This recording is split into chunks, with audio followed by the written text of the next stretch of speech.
गठबंधन आगे की रणनीति तय करने के लिए आज शाम मीटिंग करने वाले हैं। मीटिंग में तय किया जाएगा कि गठबंधन विपक्ष में बैठेगा या सरकार बनाने की कवायद करेगा। आईएनडीए दलों की ये मीटिंग कांग्रेस अध्यक्ष मल्लिकार्जुन खड़गे के घर पर होगी। इस मीटिंग के अलावा एक मीटिंग कांग्रेस पार्टी की भी होगी। इसमें यह तय होगा कि गठबंधन के नेताओं के साथ होने वाली मीटिंग में क्या रुख अपनाना है। कांग्रेस अध्यक्ष खड़गे ने मंगलवार को नतीजों के बाद कहा था कि हम आगे की रणनीति मीटिंग के बाद ही बनाएंगे।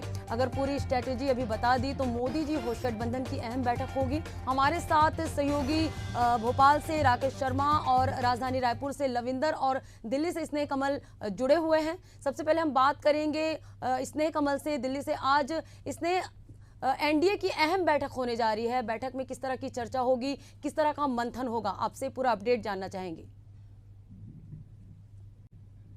एनडीए की अहम बैठक होगी। तो एनडीए की जो अहम बैठक है शाम 4:30 बजे प्रधानमंत्री के आवास 7 लोक कल्याण मार्ग पर हुई। और जिस तरह से प्रधानमंत्री ने फोन करके बिहार के मुख्यमंत्री नीतीश कुमार और आंध्र प्रदेश के जो नेता है, जो भावी मुख्यमंत्री है टीडीपी के नेता चंद्रबाबू नायडू को भी बुलाया है, दोनों से बात की है। अगर यहाँ पद्मा अगर गणित पर ध्यान दे तो जिस तरह से भारतीय जनता पार्टी के अकेले के दम पर 240 के नंबर आए हैं और 292 या 93 जो नंबर एनडीए के, उसमें कहीं कहीं 30 की जो संख्या है वो इन्हीं दोनों दलों की है। जिस तरह से जो है एनडीए में घटक दलों में शामिल टीडीपी है, सबसे बड़ी पार्टी है बीजेपी के बाद, उनके पास 16 का नंबर है और 14 सीटें जो है बिहार की जेडीयू पास है, तो 30 सीटें हैं। कहीं न कहीं सरकार का जो बहुमत का आंकड़ा है इन दोनों दलों के आश्रय ही पूरा होता है। तो आज जब एनडीए घटक दलों की बैठक होगी तो उसमें सरकार बनाने का स्वरूप क्या होगा उस पर चर्चा होगी पद्मा। लेकिन यहाँ पर ध्यान देने वाली बात यह है कि जब भी गठबंधन की सरकारें या खिचड़ी सरकारें बनती हैं तो वहां पर जो छोटे दल होते हैं वो बार्गेनिंग के पोजीशन में आते हैं और जिनके पास सीटें कुछ अधिक होती है वो अपने आप को किंग मेकर समझते हैं। तो इस बात का अंदाजा स्पष्ट हम लगा सकते हैं कि आज शाम को जब प्रधानमंत्री के आवास पर बैठक होगी, चंद्रबाबू नायडू की जो पुरानी मांग है आंध्र प्रदेश के लिए एक विशेष राजनीतिक पैकेज का, उसकी मांग कहीं न कहीं दोहराएंगे। और चंद्रबाबू नायडू की बात करें तो उनकी छवि एक हार्ड कोर जो नेविगेटर की रही है, वो हमेशा जो है एक अच्छे मोल भाव करते हैं। तो कम से कम प्रधानमंत्री हम चंद्रबाबू नायडू अपने राज्य के लिए, अपनी पार्टी के लिए कैबिनेट में एक अहम जिम्मेदारी मांगी। तो वही अगर नीतीश कुमार की बात करें, नीतीश कुमार की भी पुरानी मांग रही है। जब बिहार का बंटवारा हुआ था, झारखंड बना था, तब से लेके अब तक लगातार जो है नीतीश कुमार बिहार के लिए एक विशेष राज्य का एक स्पेशल पैकेज की मांग करते रहे हैं। तो अब दोनों घटक दलों के पास एक ऐसा मौका होगा जहां पर ये मोल भाव यानी बार्गेनिंग कर सकते हैं। तो एनडीए की जब बैठक होगी कहीं न कहीं ये दोनों एंड जो है नीतीश और नायडू दोनों प्रधानमंत्री के सामने एक अच्छी भूमिका में होंगे और कहीं न कहीं अपनी बात मनवाने का प्रयास करेंगे। बिल्कुल, इसने बने रहेगा। आपसे आगे और भी जानकारी लेंगे। अब हम रुक करेंगे भोपाल की ओर, जहां पर राकेश शर्मा हमारे साथ बने हुए। राकेश, आज एनडीए की अहम बैठक होने जा रही है। नतीजे आने के बाद जो है अहम बैठक का आयोजन किया गया है, आपसे जानना चाहेंगे। देखिए पद्मा, जिस प्रकार से मध्य प्रदेश लोकसभा चुनाव के जो परिणाम आए हैं, लोकसभा के चुनाव के मध्य प्रदेश की जो 29 लोकसभा सीटों के जो परिणाम आए हैं उसमें बीजेपी ने क्लीन स्वीप किया है। और यही कारण है कि इस बार आप देखेंगे कि कांग्रेस का जो मध्य प्रदेश में जो वर्चस्व है वो एक प्रकार से शून्य है। अब दूसरी यही बात है कि चूंकि जिस प्रकार से जो देश में जो चुनाव हुए हैं उसके परिणाम जो आए हैं उसका असर जो है मध्य प्रदेश में देखने को नहीं मिलेगा। दरअसल मेरी देखिए कुछ कांग्रेस के नेताओं से भी बातचीत हुई थी। उनका ये कहना है कि जिस प्रकार के जो परिणाम सामने आए हैं, कांग्रेस के जिस प्रकार नतीजे सामने आए हैं और कांग्रेस एक भी सीट भी जो है नहीं बचा पाई है और यही कारण है कि कांग्रेस एक बार फिर से जो है रिव्यू करेगी। और साथ साथ यदि बात की जाए तो इस बार संगठन की पुनर्संरचना की जाएगी।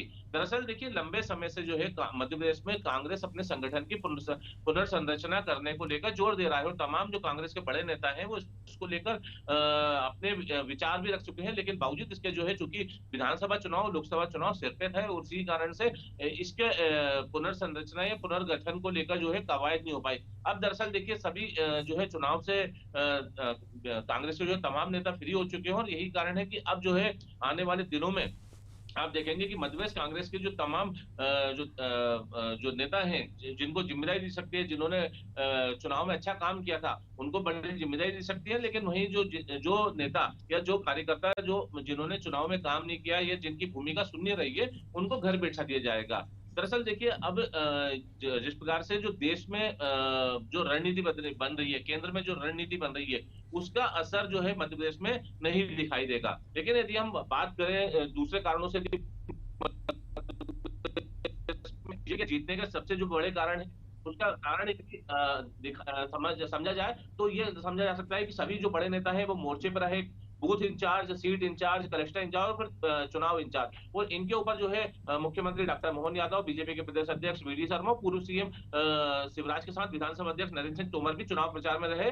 और इनके ऊपर जो है बात की जाए तो केंद्र में पीएम नरेंद्र मोदी, अमित शाह, बीजेपी अध्यक्ष जेपी नड्डा और अन्य जो केंद्रीय नेता है वो शामिल रहे। तो इसका सबसे बड़ा कारण जो मध्य प्रदेश में बीजेपी के जीतने का कारण है वो ये नजर आता है। लेकिन दूसरी ओर यदि हम कांग्रेस में हार के जिम्मेदारी की बात की जाए तो विधानसभा चुनाव में जो हार कर जो कांग्रेस सामने आई थी, उसके बाद जो है 3 महीने में ही लोकसभा चुनाव थे, और इसके बाद यदि ऐसे में नेतृत्व परिवर्तन कितना सही था, ये सवाल जो है खड़ा हो जाता है। इसके अलावा यदि बात की जाए राकेश, आज राजनीति लिहाज से काफी अहम दिन है। एनडीए के साथ साथ इंडिया गठबंधन की भी आज अहम बैठक होने जा रही है। कहीं ना कहीं अगर हम छिंदवाड़ा लोकसभा सीट की बात करें तो वो भी कांग्रेस के हाथ से निकल गया, तो ऐसे में कहीं ना कहीं इस विषय पर चर्चा होगी। क्या अपडेट है, आपसे जानना चाहेंगे। देखिए, बिल्कुल आपने सही कहा पद्मा, क्योंकि जिस प्रकार से 26 साल बाद जो है कांग्रेस के हाथ से छिंदवाड़ा लोकसभा सीट जो है छीन ली गई है या चली गई है, उसको लेकर जो है मंथन जरूर होगा। तो दरअसल देखिए, अभी कुछ देर पहले ही जो जानकारी मेरे को मिली है, अभी पूर्व मुख्यमंत्री कमलनाथ जो है भोपाल से छिंदवाड़ा के लिए रवाना हो गए और वहां पे कार्यकर्ताओं और नेताओं से स्थानीय स्तर पे जो है मुलाकात करेंगे। दरअसल देखिए, छिंदवाड़ा जो है कांग्रेस क्यों नहीं बचा पाई है, इसके भी कारण सामने आ रहे हैं। लोकसभा चुनाव से पहले जो है कमलनाथ की बीजेपी में जाने की चर्चा से पूरे क्षेत्र में जो है एक अविश्वास का माहौल पैदा हो गया था, और यही कारण था कि कमलनाथ के जो कई पुराने और जो भरोसेमंद सिपह सलार थे वो एक एक करके जो है भाजपा ज्वाइन करते गए, और यही कारण था कि ऐसे में बड़े पैमाने पर अभी चर्चा होने लगी कि जब जीतकर ही नकुलनाथ को भाजपा में जाना है तो भाजपा को ही क्यों ना चुना जाए। और वहीं दूसरी ओर जो है बीजेपी ने भी बात किया, बीजेपी की ओर से अमित शाह और इसके अलावा सीएम डॉक्टर मोहन यादव और बीजेपी प्रदेश अध्यक्ष विष्णुदत्त शर्मा और पूर्व मुख्यमंत्री शिवराज सिंह चौहान और कैलाश विजयवर्गीय, प्रहलाद पटेल समेत जो तमाम नेता थे वो उनकी ड्यूटी जो है छिंदवाड़ा में लगा दी गई थी, और यही कारण था कि अब छिंदवाड़ा सीट जो है कांग्रेस के हाथ से चली गई है। अब ऐसे में छिंदवाड़ा सीट को लेकर जो है कांग्रेस रिव्यू तो करेगी, लेकिन साथ साथ जो तमाम दिग्गज थे जो चुनावी मैदान में थे वो भी अपनी सीट नहीं बचा पाए। यदि राजगढ़ सीट की बात की जाए तो यहाँ से पूर्व मुख्यमंत्री दिग्विजय सिंह चुनाव मैदान में थे, और इसके अलावा बात की जाए तो ग्वालियर से जो है प्रवीण पाठक, इसके अलावा रतलाम झाबुआ सीट से जो है पूर्व केंद्रीय मंत्री कांतिलाल भूरिया चुनाव मैदान में थे। तो माना ये जा रहा था कि ये जो तमाम दिग्गज जो चुनाव मैदान में है ये बीजेपी को कड़ी टक्कर देंगे। लेकिन देखिए, जब चुनाव परिणाम जब सामने आए हैं तो उन परिणामों में जो है विपरीत असर देखने को मिला। अब यही कारण है कि 29-0 से जो है कांग्रेस जो है चुनाव मैदान से जो है बिल्कुल एक प्रकार से हट गई है, और 29 सीट से जो है बीजेपी क्लीन स्वीप कर गई। जी बिल्कुल राकेश, हमसे जुड़ने के लिए और तमाम जानकारी के लिए राकेश धन्यवाद। हम आपको बता दें कि लोकसभा चुनाव के नतीजे आने के बाद आज राजनीति लिहाज से काफ़ी अहम दिन है। एनडीए और इंडिया गठबंधन की आज अहम बैठक होने जा रही है, और राजधानी रायपुर से भी लविंदर हमारे साथ बने हुए हैं। लविंदर, आज एनडीए की अहम बैठक होने जा रही है। छत्तीसगढ़ की अगर लोकसभा सीटों की बात करें, 11 लोकसभा सीटों में से जो है बीजेपी ने 10 सीटों पर अपना जो है सत्ता काबिज कर लिया है, और ऐसे में एक सीट ही जो कांग्रेस के हिस्से आई है। ऐसे में क्या अपडेट है, क्या कहना चाहेंगे आप, किस तरह के मंथन होंगे इस मामले को लेकर? देखिए पद्मा, एक सीट जो मिली है कांग्रेस को, जो एक सीट मिली है, हालांकि कोई फर्क नहीं पड़ेगा छत्तीसगढ़ के राजनीति के लिहाज से, क्योंकि एक सीट है। अगर इसकी जगह कोई निर्दलीय जीतता तो दौड़ तोड़ की राजनीति चालू हो जाती, भाजपा उसे अपनी ओर करने की कोशिश करती। ऐसे में जो तमाम चीजें हैं फिलहाल छत्तीसगढ़ के राजनीति के हिसाब से एकदम शांत है यहाँ पे, क्योंकि ज्यादा कुछ होना नहीं है। ऐसे में जो दिल्ली है, दिल्ली में जोड़ तोड़ की राजनीति शुरू हो जाएगी। जो तमाम जो नेता हैं, क्योंकि आज लगातार दोनों एनडीए और जो इंडिया गठबंधन की बैठक है, इंडिया गठबंधन की बैठक में ये सुनिश्चित किया जाएगा कि क्या वो विपक्ष में बैठेंगे या फिर वो जोड़ तोड़ की राजनीति के साथ सत्ता में काबिज होंगे, क्योंकि लगातार नीतीश शाह और जो तमाम जो नेता हैं उनसे बातचीत का दौर चल रहा है। तमाम जो नेता हैं वो लगातार उनसे बातचीत कर रहे हैं। वहीं अमित शाह भी लगातार कल से बैठक कर रहे हैं कि इस विषय पे लोग जो बाकी नेता हैं उनसे चर्चा कर रहे हैं। चंद्रबाबू नायडू हैं, नीतीश कुमार है, उनसे लगातार चर्चा की जा रही है कि वो किसके पाले में जाते हैं। अगर पाला बदलता है तो कहीं ना कहीं भाजपा को नुकसान हो सकता है, एनडीए को नुकसान हो सकता है। इस लिहाज से जो आज की बैठक है राजनीतिक के हिसाब से काफी महत्वपूर्ण मानी जा रही है, क्योंकि दोनों जगह बैठक है। लगातार ये कोशिश की जा रही है कि किसी तरह से सरकार बनाया जाए, खासकर इंडिया गठबंधन में ये कोशिश की जा रही है कि सरकार किसी हाल से बनाया जाए। इसलिए लगातार जो कोशिश की जा रही है इंडी गठबंधन के द्वारा, लगातार जो नेता है, जो निर्दलीय नेता जो इंडिपेंडेंट जीते हैं, उनसे भी लगातार चर्चा की जा रही है कि वो किस ओर जाते हैं। ऐसे में अब आने वाला समय बताएगा कि सरकार कौन बनाता है और कितने दिनों के लिए बना पाता है। जी जी बिल्कुल, रविंदर बने रहेगा हमारे साथ। स्नेह कमल भी दिल्ली से लगातार बने हुए हैं। स्नेह कमल, राजनीति लिहाज से आज का दिन काफी अहम है। आज इंडिया गठबंधन की भी अहम बैठक होने जा रही है, तो इस मामले में क्या अपडेट सामने आपसे जानना चाहेंगे? पद्मा, जिस तरह से एनडीए की बैठक शाम को प्रधानमंत्री के आवास पर होगी, उसके बाद 6 बजे जो इंडिया गठबंधन इंडिया ब्लॉक है उनके सभी नेताओं की बैठक कांग्रेस के अध्यक्ष मल्लिकार्जुन खड़गे के आवास राजा जी मार्ग पर होगी।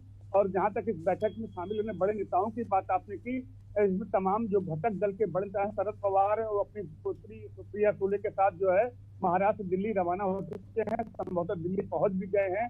वहीं अगर अन्य नेताओं की बात करें तो महाराष्ट्र के पूर्व मुख्यमंत्री उद्धव ठाकरे, पश्चिम बंगाल में मुख्यमंत्री ममता बनर्जी के भतीजे अभिजीत बनर्जी, ये तमाम जो बड़े नेता हैं वो दिल्ली के रवाना हो चुके हैं। आज शाम जब मल्लिकार्जुन खड़गे के आवास पर जो इंडिया गठबंधन के दलों की बैठक होगी, उसमें यह तय किया जाएगा कि हम विपक्ष में बैठे या सरकार बनाने का दावा पेश करें। लेकिन कहीं न कहीं अभी अगर इंडिया गठबंधन की बात करें तो उनके पास नंबर गेम काफी कम है।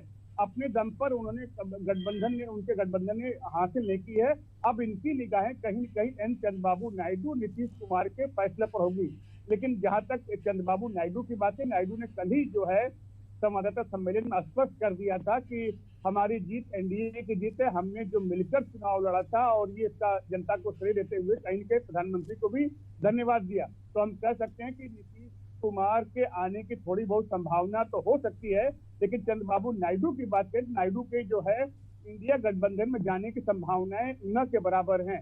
लेकिन अब यहाँ पर जब प्रधानमंत्री के आवास पर जब बैठक होगी, जो चंद्रबाबू नायडू की, जैसा मैंने कहा, शर्तें उनकी हो सकती, क्योंकि मैंने पहले कहा कि चंद्रबाबू नायडू की जो छवि है वो हार्ड कोर नेगोशिएटर की है। वो कहीं न कहीं एक मोल भाव अच्छा करना चाहेंगे, आंध्रा के लिए स्पेशल पैकेज की मांग करें, चाहे कैबिनेट में शामिल होने में उनके अच्छे जो मलाईदार। बिल्कुल, इसने बने रहेगा, आपसे आगे और भी जानकारी लेंगे। हमारे साथ लखनऊ से दीपक पांडे जुड़े हुए हैं। दीपक, लोकसभा चुनाव के नतीजे आने के बाद आज एनडीए और इंडिया गठबंधन की जो अहम बैठक होने जा रही है, ऐसे में किस तरह के अपडेट्स सामने आए हैं, बताइए।